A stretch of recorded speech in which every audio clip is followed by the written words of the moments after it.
Hi, Who are you? I'm the Doctor. I'm a traveller in space and time. What is this? This is my Tardis. You want to come? Okay. My fam. So, why did I subject myself to rewatching series 11 to 13 of Doctor Who? Good question. It wasn't exactly top of my bucket list, but then I posted this poll on the channel. A casual should I or shouldn't I moment. And you lot demanded a revisit. Overwhelmingly. Loudly. I almost heard your votes echoing through the vortex. And so here I am, begrudgingly hurtling myself back through this era, which I'd always placed somewhere between meh and a polite shrug on my Who rankings. Let's be clear, I never outright hated this era. That's a vibe reserved for much louder factions of fandom who have made YouTube comments a gladiatorial arena. I just didn't particularly love it either. For me, it was like that wallpaper you put up on your walls. It was there, it existed, but you didn't actively gaze upon it with admiration. Now, having watched it all again, how do I feel? Well, let's find out.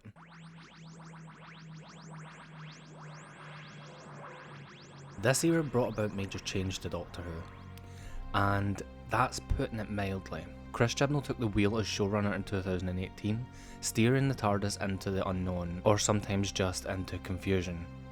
Jodie Whittaker exploded onto the screen as the 13th Doctor, bringing a sunny optimism that could melt a Dalek's casing. Her Doctor was charismatic, always excited and endlessly curious, but I always felt her potential was slightly tethered by the era's something. Like the Doctor herself, Chibnall's tenure was an attempt to reset the show's coordinates. But did it boldly go where no Doctor Who has gone before? Kind of. The biggest shift was the storytelling style. Gone were the mind-bending arcs and cryptic teases of the Moffat era, which I loved. Not everyone did, but I did, and it was the best the show had been. No if, buts or maybes, okay? Replaced by simpler, more episodic adventures and Series 11. The intent was noble, make the show more accessible to new viewers, but for long-time fans, it could feel a little light. Series 12 and 13 did bring serialized storytelling back, with arcs like The Timeless Child and Flux, but we'll talk about these roller coasters later. If Doctor Who under Chibnall didn't always wow with its writing, it certainly upped the ante in production. The cinematography took a massive leap. Suddenly the episodes in this era looked like they could have belonged on the big screen. Sweeping landscapes, dynamic camera work and polished effects made the show sparkle like a fresh coat of Tardis blue-green paint. Honestly, sometimes it felt like the visuals were trying to make me forget or ignore something important. And you know what? I appreciated the effort, although it didn't always work. Then there's Sagan Akinola, the new composer who had taken over from Murray Gold. That was no small or easy task. Gold had defined the emotional beats of Doctor Who with his booming, heart-stringing scores. Akinola went in a different direction, atmospheric, understated and often haunting. Some tracks landed perfectly, but others had me wondering if the music just forgot to turn up to the party. It was like the empathetic powers of the composer had got up and left in some spots.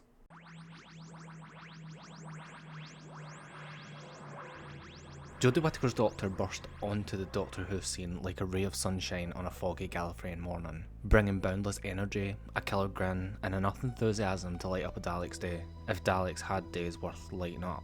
Her take on the role was all about optimism and teamwork, which was a refreshing pivot from the angst alien genius vibe we had seen in recent years. Say what you will, but Whittaker made the Doctor feel like your super fun, slightly chaotic best mate who's always up for an adventure, and probably steals your snacks. But here's the thing. While her Doctor was a walking ball of charm, she brought the goods when the writing let her, and even when it didn't, she still had me rooting for her every step of the way. Whittaker's Doctor was also a delightful mix of 11 zangy energy and 10's emotive charm, all with that signature sprinkle of Doctory quirkiness. And as it should be, she carried traces of other past Doctors because, well, she is supposed to be the same person after all. It's that wonderful continuity within Doctor Who that makes each incarnation feel both familiar and brand new. That said, it's hard not to imagine what could have been if she had been handed scripts from a writer like Stephen Moffat or RTD. Picture her tackling Moffat's labyrinth plots or sparring with RTD's iconic tear-jerking speeches. Now that's a parallel timeline I'd pay good space credits to visit. Let's not forget, Moffat's re-imaging of the Master as Missy proved that gender-swapped roles can absolutely work when handled with finesse. Missy was everything you wanted, a whirlwind of chaos, charm and menace. Now imagine Jodie's Doctor and similarly bold, layered storytelling. It's a tantalising what if, and honestly, seeing Jodie back under a different writer, that's the kind of comeback we need in the Vortex. She's got charisma, she's got the chops, and she just needs the right creative vision to truly soar.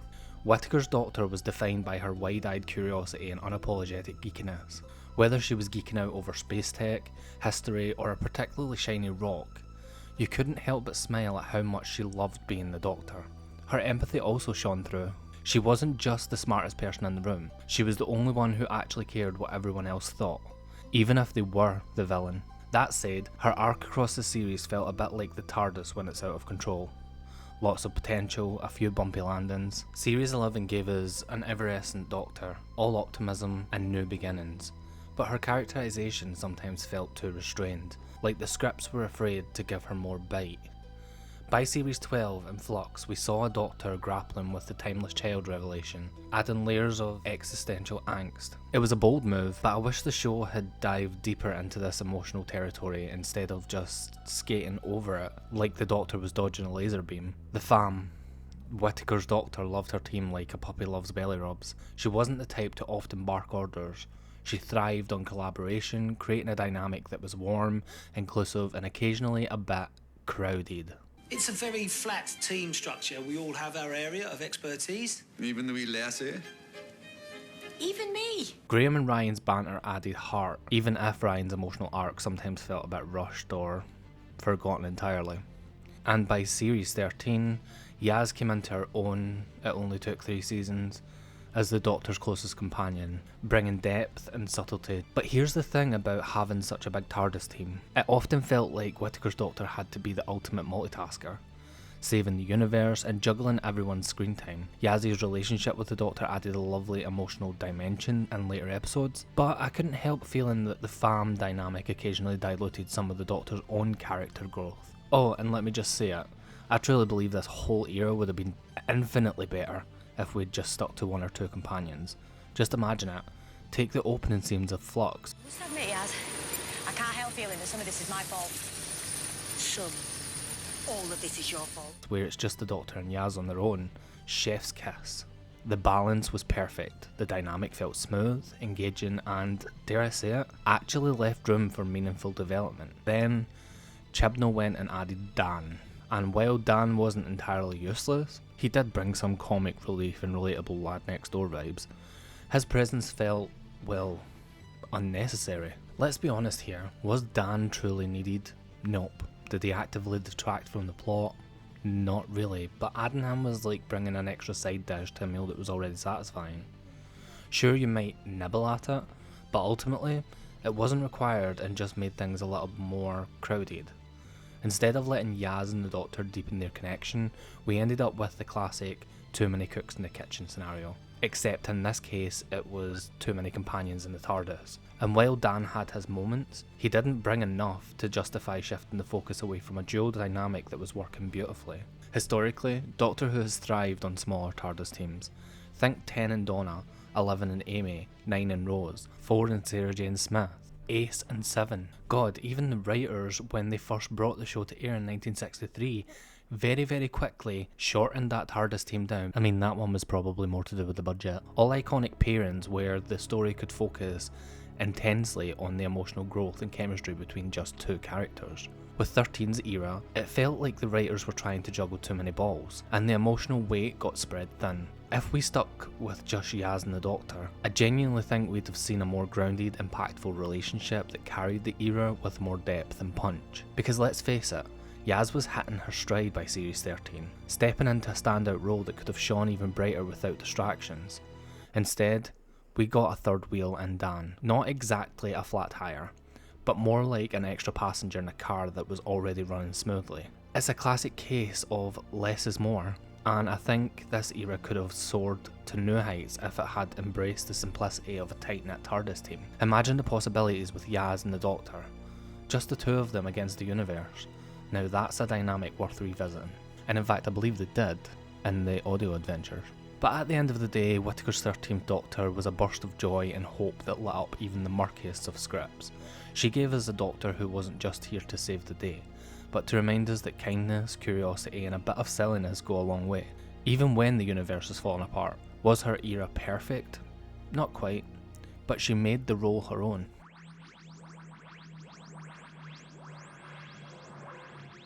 Right then, troops. No, not troops. Team. Gang. Fan? When the 13th Doctor introduced us to the fam, it was clear that the show was going for something different.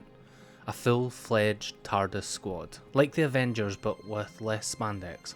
Did it work? It had its moments of charm and warmth, but sometimes it felt having 3 companions in the TARDIS was less about teamwork and more about squeezing everyone into group selfies. Graham, the lovable bus driver and undisputed king of dad jokes. Honestly, Bradley Walsh was a gem.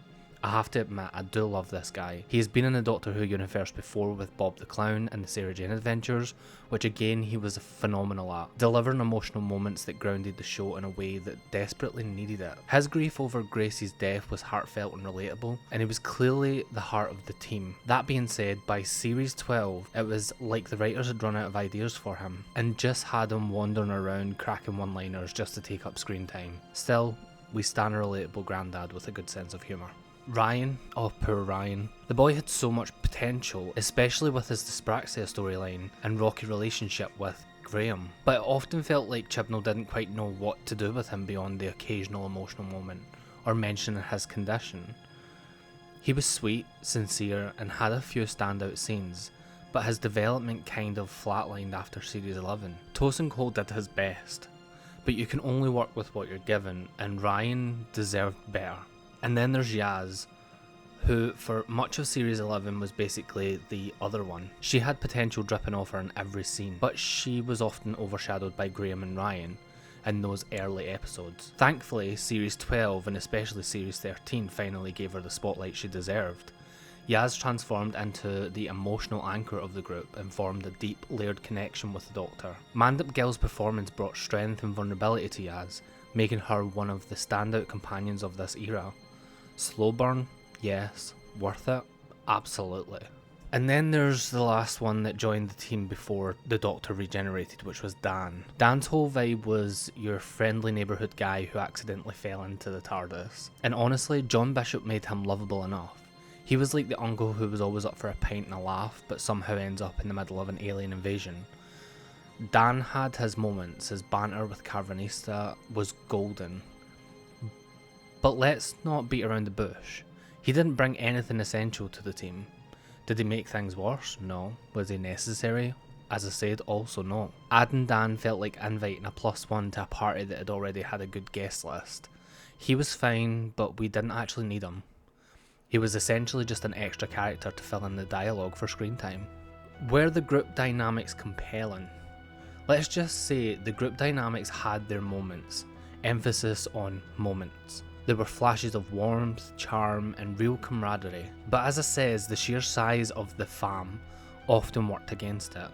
When you've got 3 companions vying for attention, individual arcs are bound to get squashed like a Sontaran and a too small battlesuit. Instead of a tight-knit team, it often felt like we were watching 3 separate character subplots competing for screen time. The potential was there, but the execution? A bit wobbly. Now this is where things finally clicked. With the fam scaled down in Flux, Yaz and the Doctor's relationship had room to properly develop. I want it to end. Hold on there, please, madam. I need you to do as I say. This could be a potential crime. Why call me madam? Because you're a woman. Am I? I want more. More of the universe. More time with you. You're like the best person I've ever met. A wise person once said to me, goodbyes only hurt because what came before was so special. Come on, Yaz. I'm calling you Yaz because we're friends now. What are you going to do now? Oh, you know. Back in the box. There's loads to say. By yourself. Oh, it's been so special. And oh boy, it was worth the wait. Their dynamic evolved into something rich and emotional, with Yaz stepping into her own as the Doctor's closest companion. The admiration Yaz had for the Doctor in earlier seasons deepened into a bond that felt both powerful and heartbreaking, especially given the inevitable separation looming over their heads. Mandip Gill and Jodie Whittaker had an undeniable chemistry, and their scenes together brought so much needed emotional depth to Series 13. If only we had gotten more of this Yaz-Doctor duo earlier in the era. It's one of those what could have been moments that make you wonder how much better this era could have been with a smaller, tighter team from the get-go.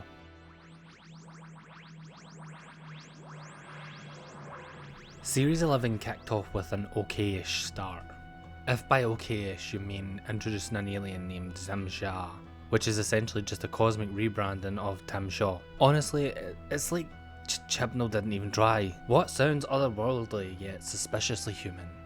Ah yes, Tim with an apostrophe and the letter Z. Chibnall even had the audacity to address how stupid this name was in the script. And don't even get me started on the teeth face. Was it meant to be menacing? Because all I could think about was how impractical it would be in everyday alien villainy. Imagine trying to intimidate someone when you've got half a dental collection stuck to your cheeks. The only thought I was left with was how long it takes him to get ready in the morning. Whole lot of brushing to do there. And next up was the Ghost Monument, which, while gorgeous to look at, felt more like a leisurely scenic detour than a proper adventure. High stakes? Not exactly. Then came arachnids in the UK with giant spiders wreaking havoc in Sheffield. As a concept, if you're petrified of spiders, then it's terrifying, which I am, and this episode just gives me the heave, but in execution, it was more meh, to be honest. The Doctor's big solution boiled down to let nature handle it, which wasn't exactly peak Time Lord problem solving. Also, a villain who is basically an evil property developer. Talk about realism I didn't ask for. Then there's the Saranja conundrum. The title sounds like an episode of The Big Bang Theory, and the plot, well, it gives us the Pating, a tiny, ridiculous alien that looks like it was plucked straight out of a bargain bin. Weirdly endearing, sure, but the episode itself felt crammed with too much happening all at once. I was as disorientated as the cast. Kerblam popped in next, essentially saying, what if Amazon had an evil bubble wrap problem? Ridiculous, yes, but somehow oddly enjoyable. The Witchfinders brought us witches, mud monsters, and Alan Cummins stealing every scene as King James I. Honestly, Alan could have played all the roles and I wouldn't have minded. Then there was It Takes You Away, a surreal fairy tale involving a mirror universe and inexplicably a sentient frog in a chair. Was it genius? Chaos? I still can't decide, but I admire the audacity. And then alas, the finale, if you can even call it that. The Battle of Ranskoor, Avkolos, wandered in with all the impact of a slowly deflating party balloon. Bringing back Tim Shaw as the big bad was certainly a choice, albeit a baffling one. His first outing didn't exactly leave me clamouring for more, and this rematch felt less like an epic showdown and more like someone rifting through the leftover villain pile. Knowing this reportedly was a first draft of the script makes so much sense. Showrunners are busy, I get it, but perhaps this is when you call in a friend. There are plenty of writers out there who could have helped spice up the pancake flat stakes, mend their plot, or total lack of urgency. Instead, we got a finale that felt less like a fireworks display and more like a quiet shrug. Despite its wobbles though, my rewatch left me feeling more generous towards Series 11. The episode started to remind me of classic Who, focusing on character drama rather than flashy alien invasions. The longer run times gave its story more time to breathe, creating a deliberate throwback vibe. Honestly, if you split these episodes into 4 parts and threw in some retro cliffhangers, they wouldn't feel too out of place with the classic era. It's a chilled out approach that definitely alienated, pun intended, fans used to the chaos-packed pace of modern Who, but I can see how it might resonate with classic Who devotees. Speaking of resonating, Rosa and the Demons of Punjab absolutely nailed it. Rosa gave us a powerful slice of history, though the villain felt as unnecessary as a Dalek in a flower shop. Demons of the Punjab delivered an emotional gut punch, flipping the monster of the week trope by giving us cosmic grief counsellors instead. No explosions, no grand battles, just a quiet, hauntingly beautiful story. In the end, Series 11 might not win awards for adrenaline pumping excitement or unforgettable villains, sorry Tim Shaw, but it brought something unique to the table. It was quieter, more introspective, and occasionally hit nostalgic classic Who notes. It's no Genesis of the Daleks, but hey, it's also no Love and Monsters or Space Babies. Small wins, right? Series 12, now, this was more like it. Series 12 showed up with the energy Series 11 forgot to pack, and while it wasn't perfect, it was a noticeable step up. First off, pacing. While the episode still carried that slower, more deliberate classic Who touch, things moved much faster than before, and praise the Time Lords, we even got some cold opens. Honestly, the lack of cold opens in Series 11 was criminal. Doctor Who episodes dropping straight into the title sequence with no setup, no intrigue, no teasing of what's about to unfold? Absolutely not. Just rude. Jodie properly settled into her Doctor here, which was no surprise. That first series is always a bit of a feeling out process for a new Doctor, with a few notable exceptions. Well, I say a few, I actually mean 3. By Series 12, she had a stronger command of her personality, still hopeful, still compassionate, but with the added edge of confidence and authority that made her feel more like the Doctor. Story-wise, this series was a serious glow-up from Series 11. Honestly, had Chibnall launched with this era, with this level of storytelling instead of the lukewarm experiment that was Series 11, the reception might have been much better. Despite that, some episodes were truly delivered. Spyfall was fun, and the reveal of Sacha Dhawan's master was electric. He practically stole the entire series with just that performance. Fugitive of the Judoon hit like a plot twist out of nowhere, making you question everything you thought you knew. The audacity. The Haunting of Villa Diodati was a gothic delight, giving the Cybermen a genuinely chilling reintroduction, and Can You Hear Me was one of those underrated gems that snuck in some surprisingly raw emotional moments, and potentially could have been the starting point for the gods in the RTD2 era. Maybe. As for the Timeless Children itself, long episode, lots of filler, but it did what it needed to do.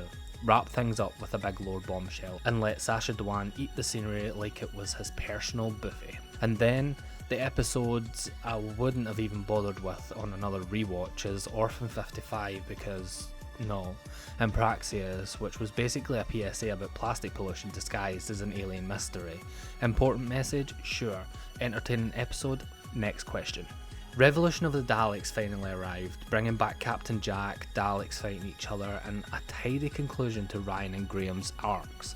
On paper, it had all the right elements to make a memorable Doctor Who special. In execution, well, let's call it fine.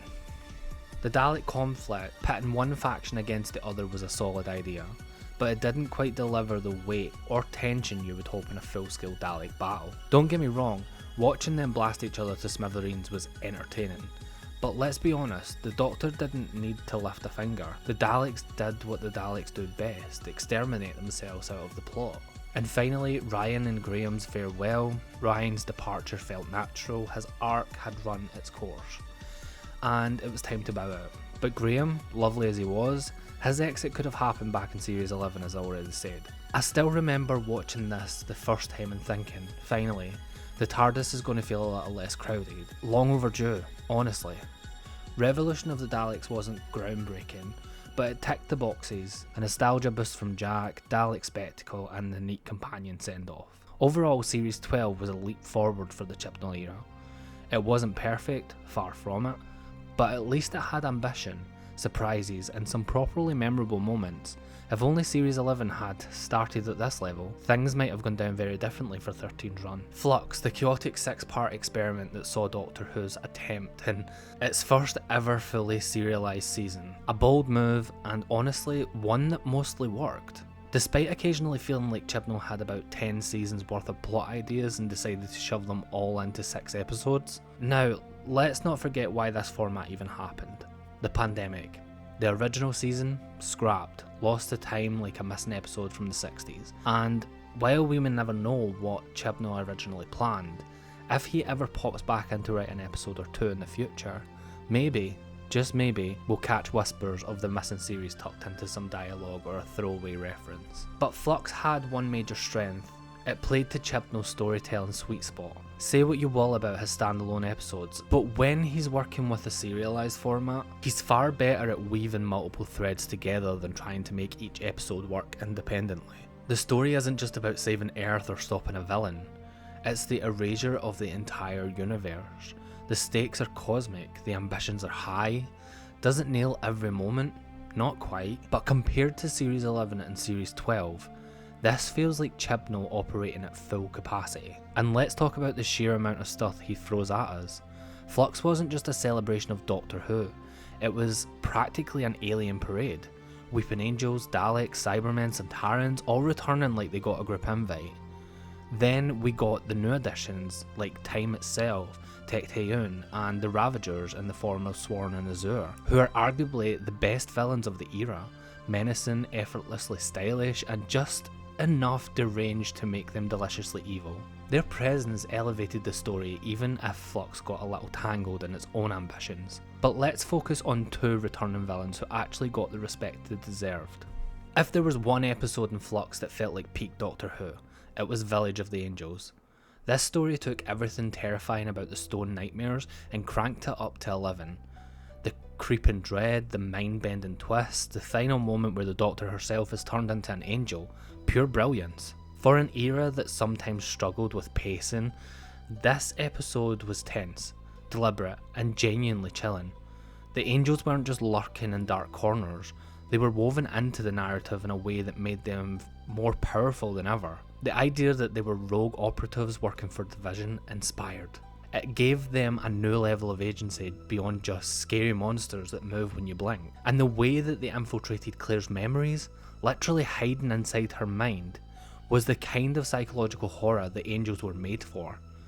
Easily one of the best angel stories since Blink. One of the absolute highlights of Flux was War of the Sontarans, which finally treated the Sontarans as proper threats rather than comic relief. Chibnall wisely leaned into their classic Who roots. Gone were the slightly goofy iterations replaced with the battle-hardened warriors who looked like they had walked straight out of the Time Warrior. The darker, rougher armour, the sheer militaristic pride, it was everything a Sontaran should be. Watching them manipulate Earth's history and launch a full-scale war felt right. The humour was there, sure, Sontarans and chocolate, who knew, but it didn't reduce them to jokes. They were brutal, strategic, and, for the first time in ages, genuinely compelling enemies. Flux wasn't just a villain showcase, it also introduced some intriguing new characters and species, even if their screen time didn't always feel like it added too much. Vinder had big potential, introduced as a lone warrior with a tragic past, exiled due to corruption within the Grand Serpent's rule. He had the charm, the Han Solo-ish charisma, and the tragic backstory to make him memorable. Did Flux give him enough to do? Not really. While his connection to Belle added some emotional weight, he often felt like he was just there, reacting to the chaos rather than being a major driving force. His presence was likeable, but his actual role? Less vital than it should have been. Belle was a fascinating addition, a saviour navigating the crumbling universe, determined to reunite with Vinder. Her segments throughout Flux added a sense of grounded emotion amid all the cosmic destruction. The fact that she was pregnant added an extra layer to her motivations, turning her into one of the few characters in Flux who actually felt connected to the stakes. Yet, much like Vinder, her role never fully developed into something more substantial. She had screen time, she had purpose, but did Flux actually use her potential properly? That's debatable. Now, the Lupar were an unexpected addition to Doctor Who lore. Dog-like warriors bound to protect humanity. Carvanista himself easily one of the most enjoyable new characters introduced in Flux. His grumpy, exasperated energy combined with the very reluctant heroism made him an instant fan favourite. The dynamic between him and Dan was hilarious, and his snappy comebacks were some of the best dialogue of this season. Did the whole every human has a Lupar Guardian lore part feel rushed? Absolutely. Did the Lupar as a species feel underdeveloped? Definitely. But Carvanista single-handedly carried their existence and made it entertaining, so I'll let it slide. Does Flux stick the landing? Well, it wobbles a little, but for sheer scope, spectacle, and the audacity of its storytelling, it's easily the best of the Chibnall era. Flawed but fun, chaotic yet compelling, and most importantly, it's a series I would revisit again, even if I do need a detailed roadmap to remember everything happening at once. Every Doctor Who era is defined by its villains. the ones who lurk in the shadows, deliver spine-tingling monologues, and demand dramatic orchestral backing. 13's run had a mix of the classic, some ambitious newcomers, and a few that, well, let's just say they existed. The Daleks, ever reliable in their quest for universal extermination, showed up in a typical Dalek fashion, loud, aggressive, and with just enough minor reinvention to keep things interesting. Resolution took the lone Dalek approach, stripping one of them down into its purest form. No casing, just raw, terrifying survival instinct. For a moment, it felt like a horror movie. The revolution of the Daleks happened, and suddenly we were watching a Dalek tech upgrade. Streamlined security Daleks arrived, shinier than ever, like Apple had just released a Dalek Pro Max. But functionally, they were the same old trigger-happy pepper pots. Eve of the Daleks then dropped them into a time loop gimmick, which made for decent entertainment but ultimately felt like a side quest rather than a major threat. They were fun, they were familiar, but groundbreaking? Not really. Just Daleks being Daleks doing Dalek things, shouting exterminate like it's a contractual obligation. If there were ever a villain primed for reinvention, it was the Cybermen. And initially, the Haunting of Villa Diodati nailed it. Enter Ashad, the lone Cyberman, an unhinged, broken, messed up remnant of cyber conversion, carrying more personal menace than an entire army of his kind. He was scary, unpredictable, and a fresh take on the ever-present horror of losing one's humanity. And then the Timeless Children decided to turn the Cybermen into Cyber Time Lords. A cool idea in theory, but in execution it was like putting fancy rims in a car without fixing the engine. Flashy, but it didn't really do much. Meanwhile, Flux had Cybermen wandering around because, well, they're Cybermen, and apparently that means they should just show up. Their presence lacked weight, feeling more like Chibnall was checking a box rather than delivering a true cyber threat. Now this is where reinvention worked. Sacha Dhawan's master had big boots to fill after Missy, but he crashed into Spyfall with an entrance that demanded applause, charming, theatrical, and utterly unhinged. His portrayal balanced chaos and intelligence perfectly, reminiscent of the past incarnations, but undeniably his own. He wasn't just a threat, he was the stakes. Every scene he was in pulsed with energy, proving that when Doctor Who gets the master right, everything feels bigger, bolder, and better. Enter Flux, bringing the terrifyingly elegant Swarm in Azure. If Doctor Who villains were ranked by pure aesthetic, they'd be top tier. Swarm oozed menace, delivering lines like they were poetry dripped in evil. Azure carried an unsettling grace, making destruction look effortless. Together they had the perfect energy for truly godlike antagonists, timeless beings who thrive on chaos. And then Flux forgot what to do with them. They spent much of the time being effortlessly cool that they barely had no time to do anything meaningful. Their ultimate fate came and went with barely a ripple in time's fingertips. They could have been the defining villains of 13's era, but instead, they ended up as another casualty of Flux's overcrowded storytelling.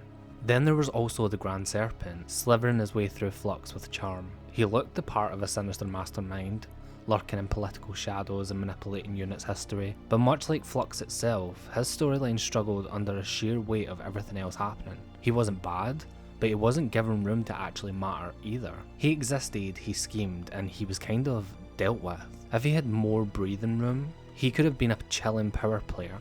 Instead, he was an intriguing subplot that never got a chance to be fully realised. That said, when it worked, Dhawan's master, Ashad, Swarm Azure, and their cool moments, it really worked.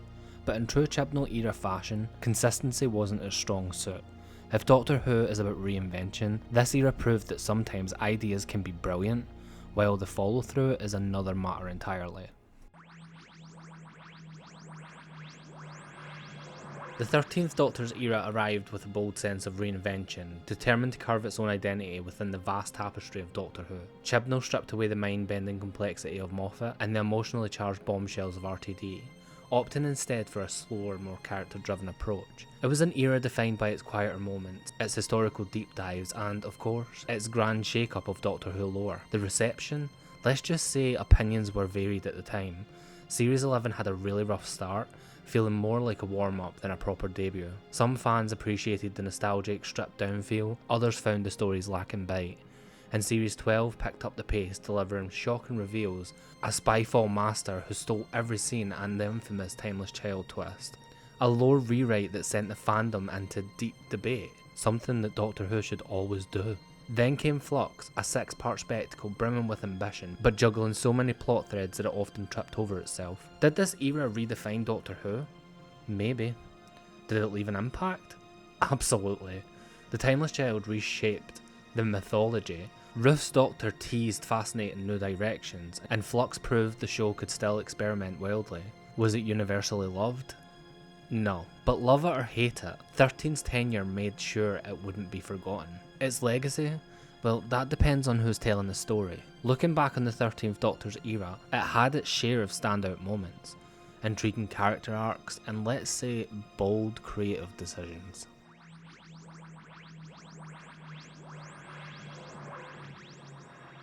Some episodes definitely left an impression. Spyfall delivered the shocking reveal of Sacha Dhawan's master. His performance alone, as I've said, was enough to elevate the stakes.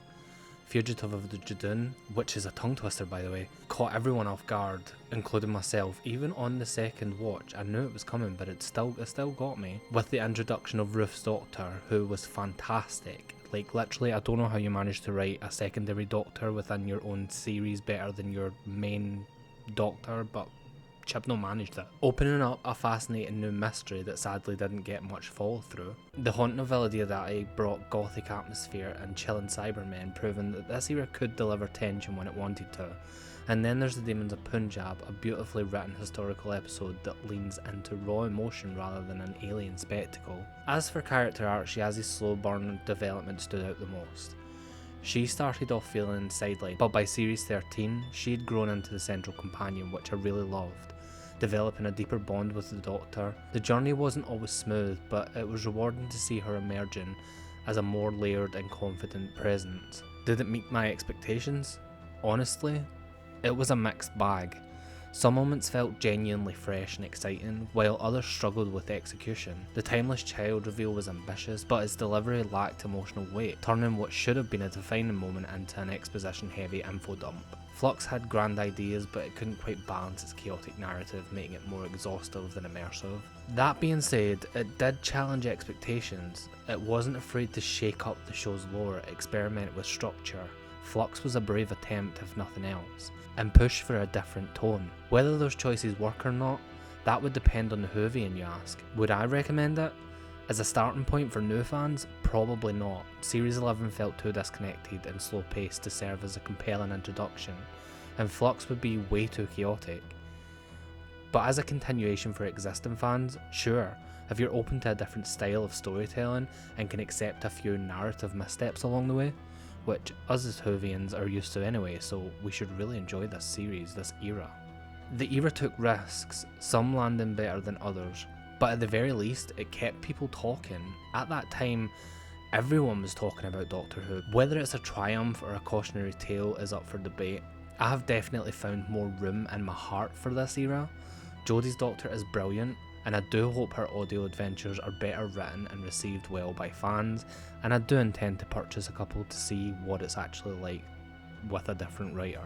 What did you think of this era? Is it something that you would revisit, something that you would want to go watch again, or is it something that you're just going to avoid completely? Let me know down in the comments, because I really am interested. This is one of Doctor Who's most hated eras ever in 60 odd years. And I want to know what your thoughts on it are, because I'm still confused as to why people hate it so much. Comparing this now with what we've got with RTD2, I'm still going to say that RTD2 is better.